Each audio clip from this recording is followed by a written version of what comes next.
Welcome to Green and Gorgeous and the Big Flower Farming Weekend. I'm going to be just doing a little short film about growing to scale and how we scaled up from this plot that you can see here that's filled with dahlias. This is about 25 metres by 20 metres and it was first planted up in 2007. And from that we have grown out to 4 acres in 13 years.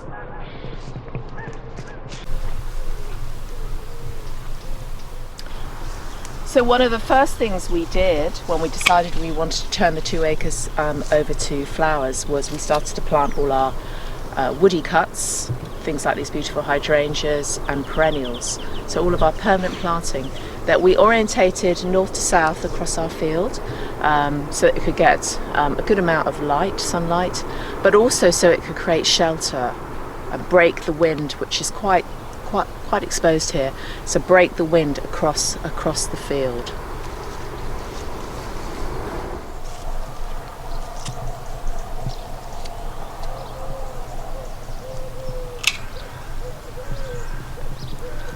So after creating a good structure with permanent planting, which takes up, I'd say, a good third to 2/3 of the plot, we fill in with our annuals, which we rotate. So we have these sort of pockets of annual beds and we rotate them round. This bed is actually first year flowering perennials, many of these, but we tend to treat them as annuals, so the bed gets cleared at the end of the season. And then something different will go in here next year, and that tends to keep the amount that we actually have to plant each year in this space to a manageable level. What we might do when we come to clear it in the autumn is just use a ride-on mower just to take the crop off, and then put down a thick plastic over that, just to let, leaving the roots in and letting it all rot down and go back into the ground.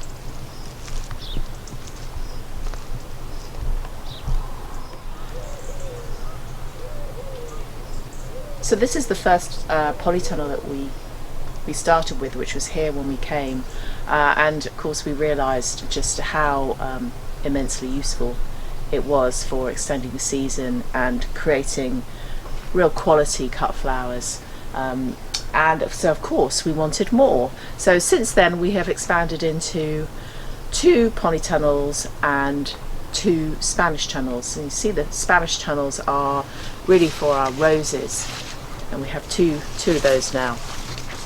So growing crops like roses under cover, they've actually just come to the end of their first flush, but they will be back again at the end of this month, or the end of August.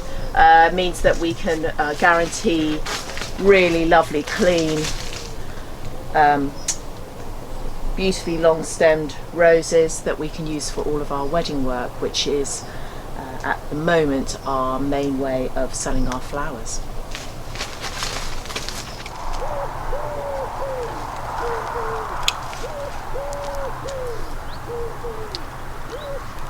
So after we had filled the 2 acre field, which happened fairly quickly within the first 2 to 3 years, we grew up from that initial plot.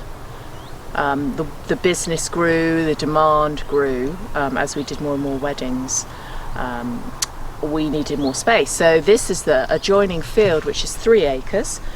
So we took that on. It was existing sort of grazing land, and we have probably planted up the first third of that with mainly perennials and shrubs, laying them out with Mypex paths, really, as you can see with this astrantia, really packing the planting in to minimise weeds, create a close canopy.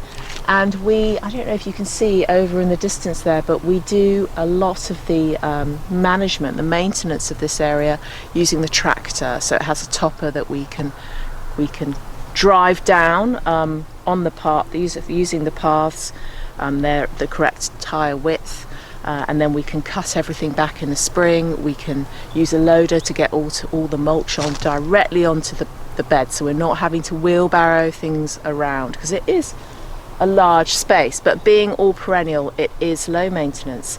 We do have irrigation out here. That's still very important, and we've had to really expand our irrigation system to cope with the extra land that we've taken on, and the fact that it has been very dry for the past 3 years.